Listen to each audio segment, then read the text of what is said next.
que celui qui m'a nommé a été lui-même arrêté pour être poursuivi devant ce tribunal.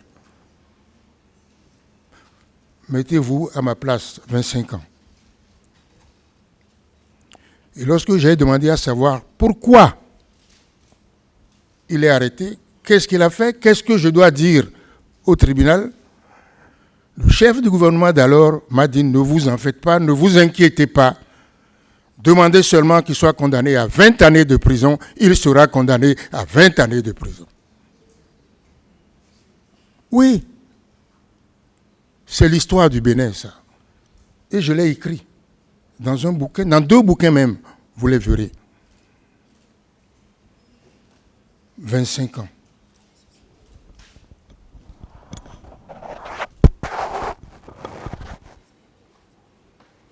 Je me présente au tribunal. Je dis d'abord au chef du gouvernement de l'époque, il n'y a rien dans le dossier, il m'est difficile de requérir sa condamnation à 20 ans de prison, il n'y a rien. Même pas un procès verbal. Sauf la lettre par laquelle vous me demandez de le poursuivre.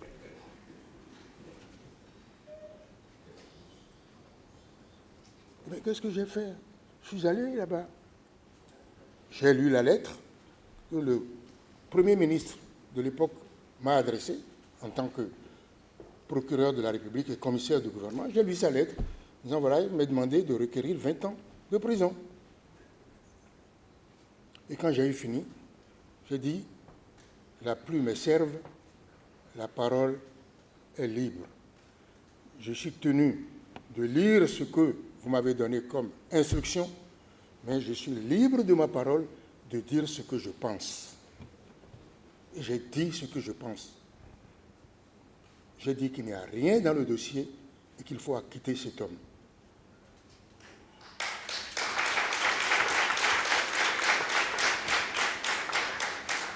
Le tribunal était composé d'un magistrat président et de 6 officiers qui avaient, bien entendu, reçu des instructions avant de venir. Et lorsque j'ai eu fini, que les avocats ont eu plaidé, ils se sont retirés et puis au bout de 15 minutes, ils sont revenus. 20 ans de prison. 20 ans de prison. Mais, mes amis, qu'est-ce que j'ai fait? Le jour même, j'ai donné ma démission de ce tribunal.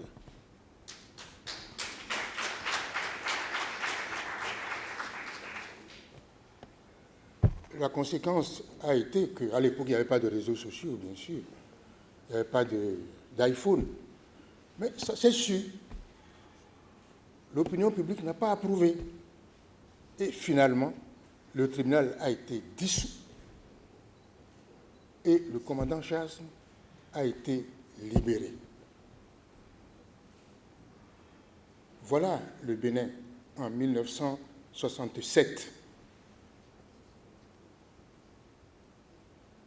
Pas d'état de droit. Souhaitez-vous que je vous donne encore d'autres exemples? Est-ce que vous le souhaitez? Bien, alors je vais vous donner un autre exemple.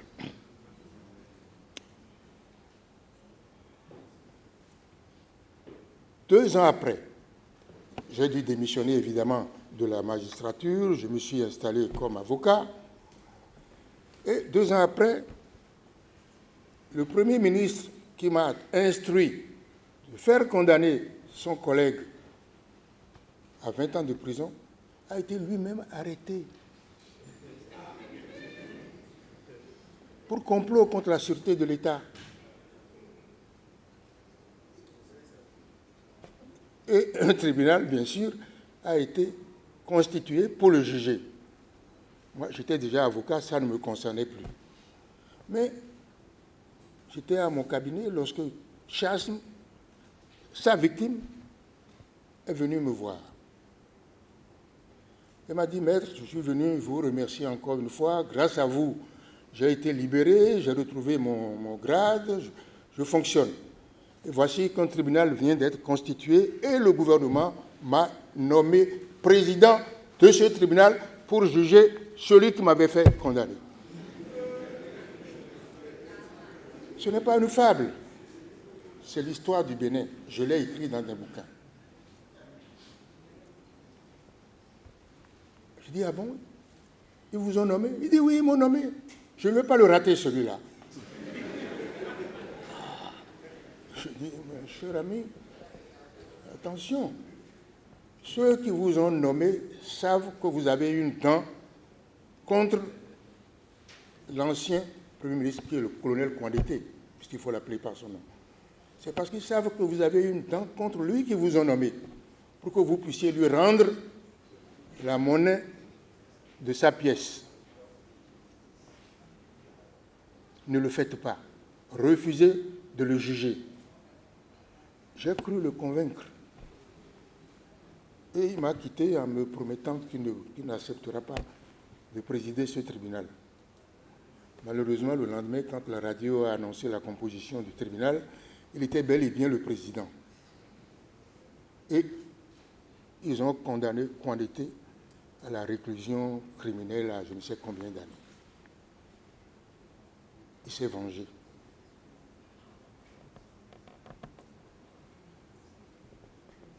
Et si Kouandété a retrouvé la liberté, c'est parce que quelques mois après, il y a eu un autre coup d'État, celui du général Kérékou, qui l'a sorti de prison. Voilà à peu près ce qu'était le Bénin politique à ce moment-là.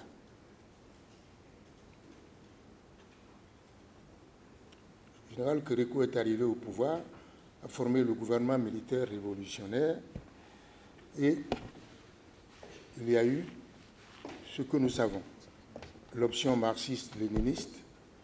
Ça nous a séduit pendant un certain temps, mais nous avons vite déchanté. Déchanté parce que les pratiques du gouvernement n'étaient pas compatibles avec notre idéal, qui était un idéal de liberté, un idéal de démocratie, mais aussi un idéal de progrès. Je suis resté avec ce gouvernement, enfin, je suis resté dans mon cabinet, j'ai travaillé, jusqu'au jour où encore une affaire arrive. Ça s'appelle l'affaire Kouvax, un opérateur économique qui avait mouillé toute l'administration, tout le ministère des Finances pratiquement du Bénin, et qui s'est trouvé pris dans une affaire de corruption dans laquelle beaucoup de nos cadres de l'époque étaient impliqués. Cela a entraîné des tiraillements au gouvernement, au point que l'un des ministres a cru pouvoir faire justice, faire aussi une tentative de coup d'État pour renverser le président Kérékou. De sorte que la danse aurait continué. Mais le président Kérékou a résisté. Il est resté. Quand il est resté, le retour de manivelle a frappé. Et certaines personnes, certains cadres ont été accusés de complot contre la sûreté de l'État pour avoir accusé, entre autres, le président Kérékou d'être dans cette machine de corruption. Et me voilà, pauvre avocat, dans mon cabinet, à qui on demande de défendre l'un des accusés. C'est mon rôle, c'est mon job. Je vais chercher le dossier, j'arrive,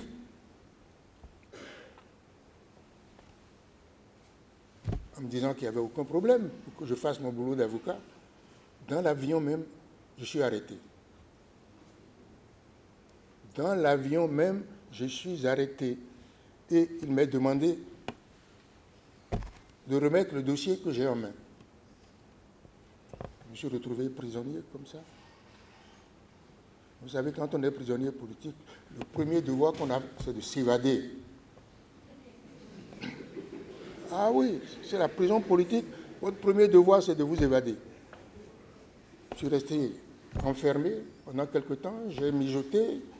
J'avais également des complices dehors, à l'extérieur. Nous avons mijoté quelque chose. Ça a marché, je me suis évadé.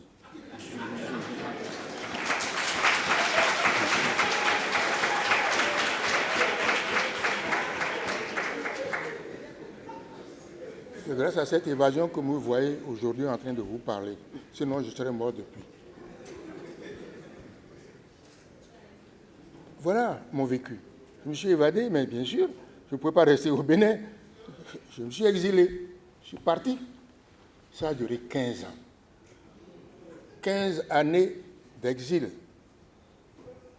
Et pendant ces 15 années d'exil, le régime du président Kérékou était toujours là. Donc, impossible de revenir. Je vous dis tout ça pour que vous voyez la genèse de la conférence nationale. Nous étions nombreux en exil.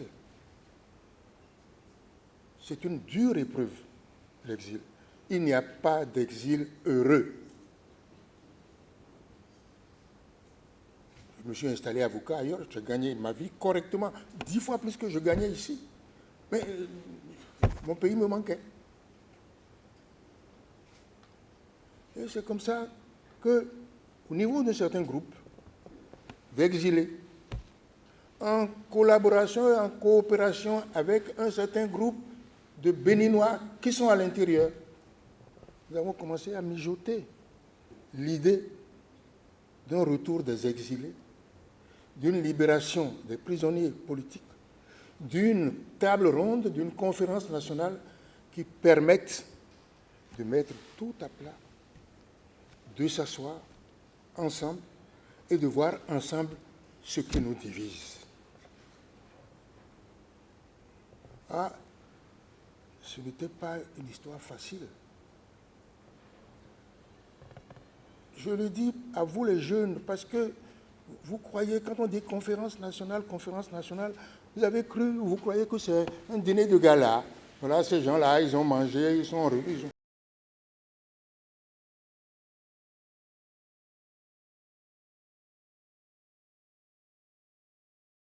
D'autres fois, tu es forcément dedans, tu es condamné à mort. Mais en relation avec ceux qui sont ici, en relation avec ceux qui sont en exil, nous avons dit, mais si on reste dans la logique d'un coup d'État pour renverser ce régime, on va à l'échec. Ils sont là depuis 15 ans, ils ont tous les rouages entre leurs mains. Il y aura des morts pour rien. Il vaut mieux s'approcher d'eux. Il vaut mieux leur parler. Il vaut mieux les convaincre que le pays, ça ne marche pas. Et que si ça ne marche pas pour eux, ça ne marche pour personne. Voilà comment la conférence est née. Alors, il y a eu des émissaires. Moi, j'étais tantôt au Gabon, tantôt à Paris. Le président Kérékou envoyait des gens, parce que je ne pouvais pas rentrer. Il y avait Adjovi qui a fait la conférence de Versailles. Il y avait beaucoup de gens, il y avait beaucoup de bonne volonté. J'étais un des plus actifs. Et à force qu'on fasse intervenir toute forme de puissance, le président Kérékou a fini par comprendre qu'il valait mieux qu'il fasse revenir tout le monde et qu'on s'asseye en réalité pour mettre sur une table tout ce qui ne va pas. Il a fait prendre une loi d'amnistie pour permettre à ceux qui sont dehors de rentrer. Mais il a pris la loi d'amnistie, 3 mois après, personne n'est rentré. Personne n'est rentré. Tout le monde avait peur. Mais vous avez demandé l'amnistie, il a amnistié, rentré. Personne ne voulait rentrer. C'est ainsi. Alors, la loi d'amnistie, j'étais le premier sur la liste. Je ne sais pas pourquoi, mais c'est mon nom qui était en tête. Je me suis dit, mais ils m'ont mis en tête parce que je suis le condamné à mort dont ils ont besoin. Mais on a fait des démarches. à l'extérieur, avec les pays amis, avec les gouvernements amis, avec les autorités ici aussi. Et un jour, le président Bongo, paix à son âme, m'a dit, mais tu nous as fatigués ici parce que tu voulais l'amnistie, et puis 3 mois après, tu es encore là. Il faut que tu partes. C'est ainsi qu'on m'a affrété un avion. J'étais tout seul, avec un officier dedans.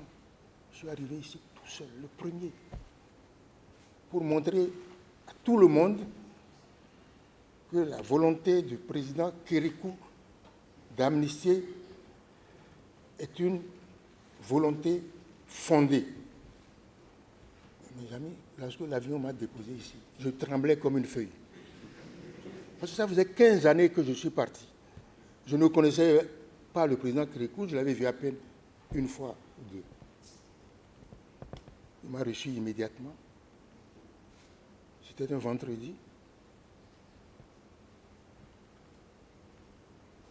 Je suis resté une demi-heure avec lui. Il voulait que je passe le week-end. Il dit, mon général, excusez-moi, il faut que je parte immédiatement. Permettez-moi d'aller sur la tombe de mon papa et sur la tombe de ma maman que je n'ai pas pu enterrer parce qu'ils sont morts pendant que j'étais en exil. Et laissez-moi partir. On se verra plus tard. Et c'est comme ça qu'au bout d'une heure, je suis rentré encore dans l'avion et je suis parti. Mais ça a eu l'avantage de provoquer un déclic. Ceux qui étaient à l'extérieur ont compris que la volonté d'amnistie était une volonté réelle et qu'on pouvait rentrer. Alors maintenant, il a fallu préparer la conférence nationale. Qu'est-ce qu'on va dire là-bas? On va dire le marxisme-léninisme à bas, on n'en veut plus. Le PRPB, parti unique, on n'en veut plus. Les libertés démocratiques, c'est ça on veut. L'état de droit, c'est ça on veut. Le libéralisme économique, c'est ça qu'on veut. Voilà la conférence nationale. Mais une fois que vous avez dit ça, qu'est-ce que vous faites de Kérékou? Qu'est-ce que vous faites de celui qui est là? Alors, j'ai encore pris ma plume. J'ai fait un article dans Jeune Afrique, une interview, pour dire, mais si le général Kérékou accepte de dissoudre le PRPB, de dissoudre, de renoncer à la conférence, au marxisme-léninisme, de faire la liberté, la démocratie, le libéralisme économique, le libéralisme politique, s'il fait tout ça, il va rester. Ah! Imaginez le scandale que c'est d'avoir mis, il va rester. Je ne sais pas si vous vous rendez compte du scandale que ça a causé. Parce que ceux qui sont les opposants et qui aspirent à occuper son poste n'entendent pas qu'il reste. Ceux qui sont ses partisans n'entendent pas qu'ils partent. Et donc je me suis retrouvé entre deux chaises.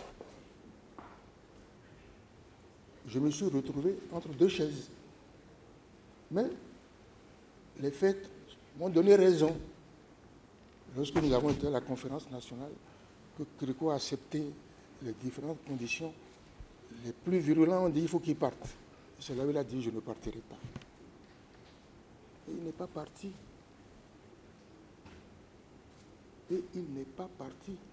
Et tout ce qui a été décidé et voté par la conférence nationale, il l'a accepté, il l'a adopté, il est resté, il a fait la transition 1 an avec à ce côté un Premier ministre qui était le président Sougoulou. Voilà la conférence nationale.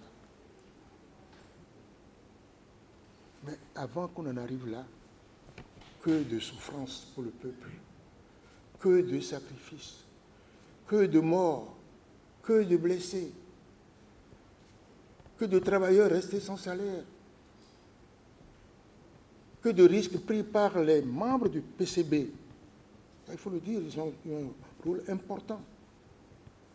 C'est pour vous dire que la conférence nationale n'est pas le dîner de gala qu'on vous présente. Non. C'est le prix que nous avons payé pour la liberté. Et aujourd'hui, ce qui me désole, c'est que la plupart des jeunes, et ce n'est pas de votre faute, c'est la faute de notre génération, ne savent pas vraiment ce que c'est. Qui parmi vous sait où est Segbana? Ah, il y a 3 ou 4 doigts qui se lèvent. Ils savent au moins ce que c'est, Segbana. Au moins ce que c'est. C'est l'endroit où on déportait les opposants. C'est la sous-préfecture, on déportait les opposants. Doja, PCO, c'est là où on torturait les gens. Donc c'est pour vous dire que la conférence nationale, c'est le produit des sacrifices, des souffrances, des morts de notre peuple. Et que ça mérite d'être pris en considération mieux qu'on le fait actuellement. Moi, je le déplore. Aujourd'hui, non seulement pas grand monde ne sait ce que c'est que Segbana, Doja, PCO, on ne sait pas où c'est. Mais même l'endroit où la conférence nationale s'est réunie, combien d'entre vous savent où c'est?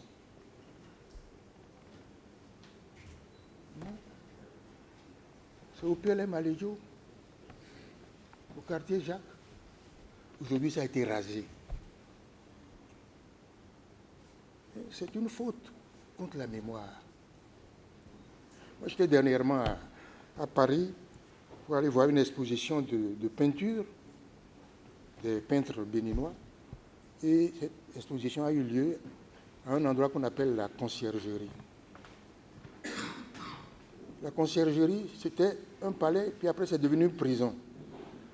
Et c'est là où la reine de France, Marie-Antoinette, a été enfermée. C'est là où elle a passé sa dernière nuit avant d'aller à la guillotine où on lui a coupé la tête. Mais quand j'ai été à la conciergerie, eh bien, on m'a montré l'endroit où elle était détenue. L'endroit où elle a passé sa dernière nuit, on en a fait une chapelle. Et pourtant, après la révolution de 1789, il y a eu la Restauration, il y a eu la République, il y a eu encore l'Empire, il y a eu d'autres régimes qui ont combattu la royauté. Et pourtant, ce lieu est devenu un lieu de mémoire, ça a été préservé. Nous, ici, qu'est-ce que nous avons comme lieu de mémoire de ces souffrances que notre peuple a endurées? Donc, je vous comprends, les jeunes, quand vous pensez que la liberté, c'est quelque chose qui a été acquis comme ça, un cadeau. Non, ce n'est pas un cadeau. Si vous n'avez pas vous-même participé à ce combat, vous êtes les bénéficiaires de ce combat et vous avez le devoir de le préserver, de le conserver.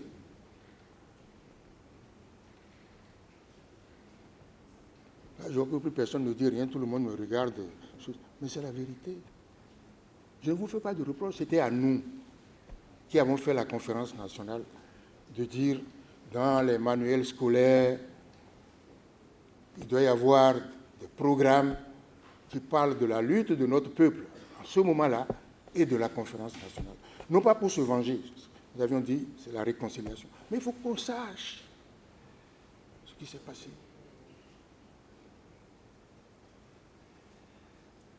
Oh, vous ne savez rien. Alors, vous m'excuserez de dire ce que je vais dire. Vous savez, la liberté a un prix. Et les régimes de liberté sont les régimes les plus fragiles qui soient au monde. Depuis que nous sommes en train de parler, nous serions déjà passés d'un régime de liberté à un régime de dictature. Il suffit que des gens prennent un fusil et puis c'est fini. En 10 minutes, le problème est réglé. Donc c'est un régime fragile. Nous devons nous considérer tous comme des combattants de la liberté, des combattants de la démocratie. Veiller à ce que les droits soient respectés.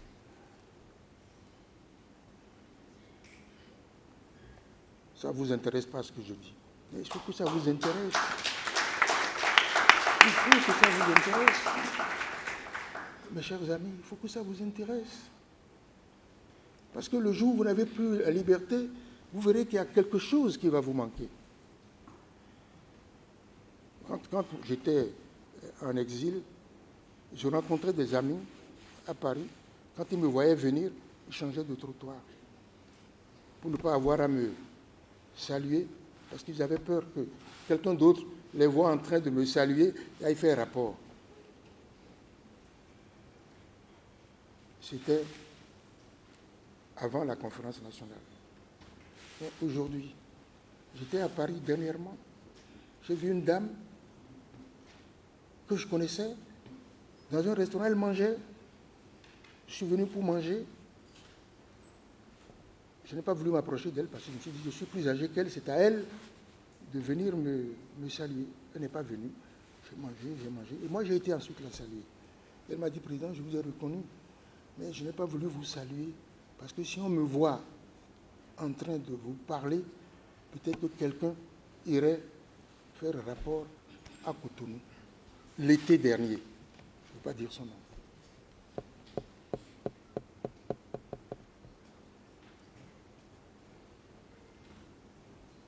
Alors moi, mon idéal à moi, c'est qu'il n'y ait plus d'exilés. Il n'y ait plus de prisonniers politiques. Ce n'est pas irréalisable, puisque après la conférence nationale, Kérékou et Soglo sont restés là. Il n'y a pas eu d'exilés, il n'y a pas eu de prisonniers politiques. Yahi Boni est arrivé, il n'y a pas eu d'exilés politiques. Pourquoi maintenant il y a des exilés politiques? Pourquoi maintenant il y a des prisonniers politiques? Notre devoir est de faire en sorte, de plaider pour que ces personnes puissent revenir dans leur pays, pour que ces prisonniers puissent sortir, car c'est ensemble que nous construirons le Bénin. Voilà ma philosophie.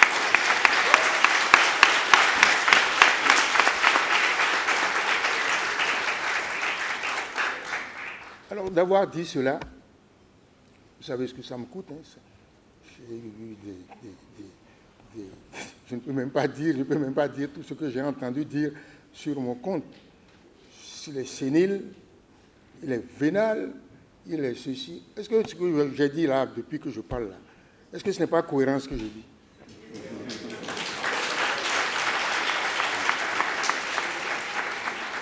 Mais c'est ma conviction. Et ce n'est pas d'aujourd'hui, cette conviction. Ce n'est pas d'aujourd'hui, c'est depuis ma jeunesse que je dis ça. Donc je vous demande à vous les jeunes de nous soutenir, de me soutenir sur ce point.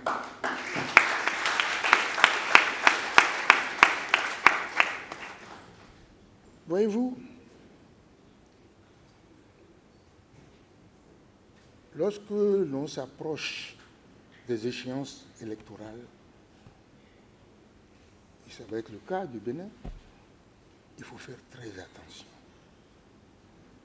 pour ne pas prendre des mesures chrysogènes, des mesures qui entraînent le pays dans des crises.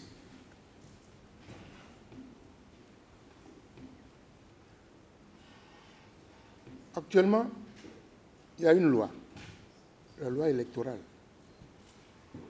J'ai écouté ce qu'on a dit pour, ce qu'on a dit contre, j'ai écouté. Je pense que la meilleure des lois électorales, ce sont les lois qui font consensus. Parce que quand il y a une catégorie de la population qui se sent frustrée par la loi électorale, c'est une crise concrète. Mon point de vue est, je le répète, qu'il faut réviser cette loi électorale pour permettre à un maximum de Béninois de se sentir concernés par les élections.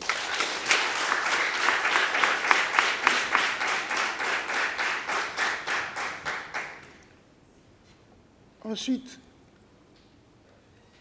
les candidatures. Mais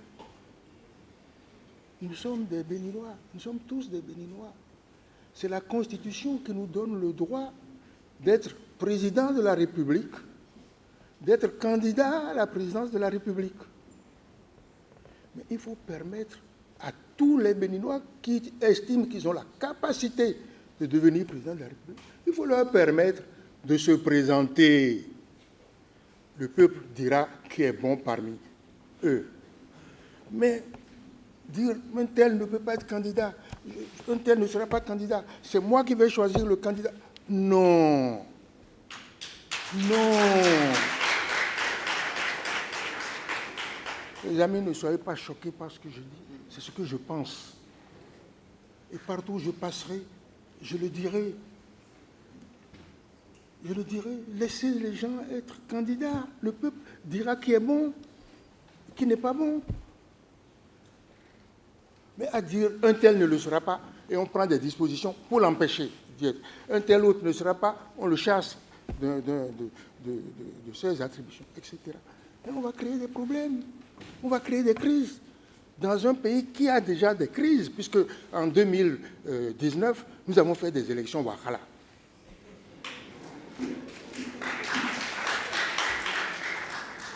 Alors que jusque-là, comme l'a dit tout à l'heure, comment il s'appelle, le jeune directeur qui a parlé tout à l'heure, mais nous faisions nos élections.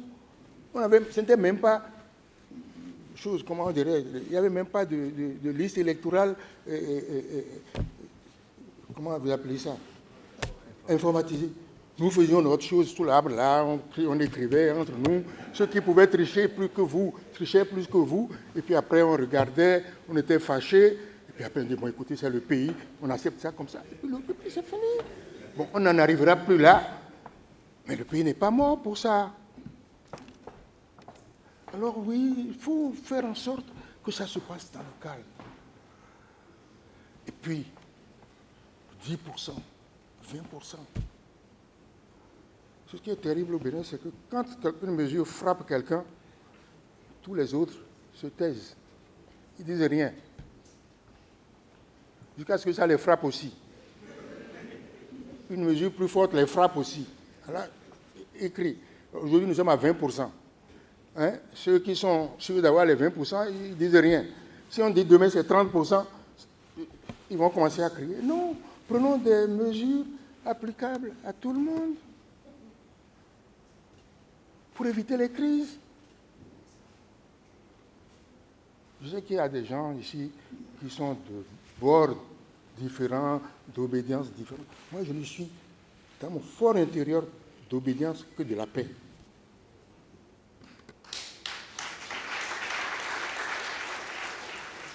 Bon, et puis on dit il y a des partis, on les met à l'écart, ce parti-là ne peut pas y aller. Non, il faut que l'opposition puisse aller aux élections. Il n'y a pas de démocratie sans opposition.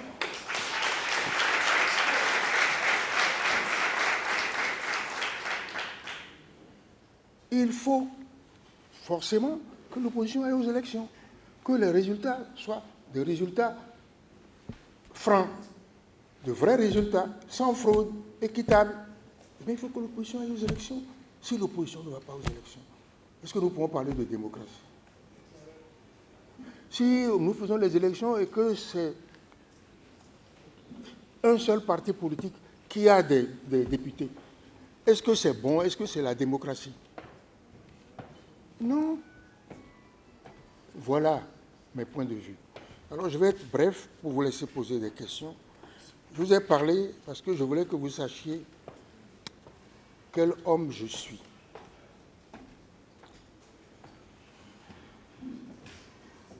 Mon idéologie, encore une fois, c'est la liberté. Plus on accorde de liberté aux gens, et mieux ça vaut. Mon idéologie, c'est la paix. Plus notre pays est en paix, et mieux ça vaut. Le développement arrivera après. Voilà en gros ce que je voulais vous dire sur la démocratie, sur la liberté, sur l'état de droit. Monsieur le Président, on va prendre des questions, on va laisser les autres panélistes donner quelques petits avis et les questions viendront après. Ah bon, ouais. Voilà. Voilà ce que je voulais vous dire.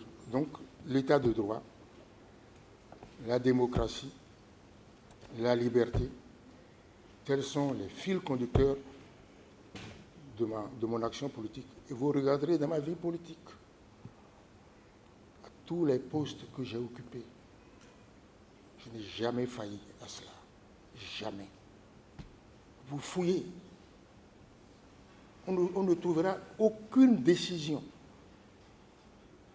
qui soit contraire à ce que je viens de dire. Il est vrai, Dieu m'a aidé. Je suis resté dans un gouvernement que 2 ans. Le reste du temps, j'ai été 3 fois président de l'Assemblée nationale. Peut-être que si j'avais été confronté à des situations trop difficiles, j'aurais dérogé. Mais je remercie Dieu, il n'a pas donné l'occasion que je puisse déroger à mes principes. Je vous remercie. On va vous l'accompagner au Est-ce qu'on peut applaudir encore, s'il vous plaît, pour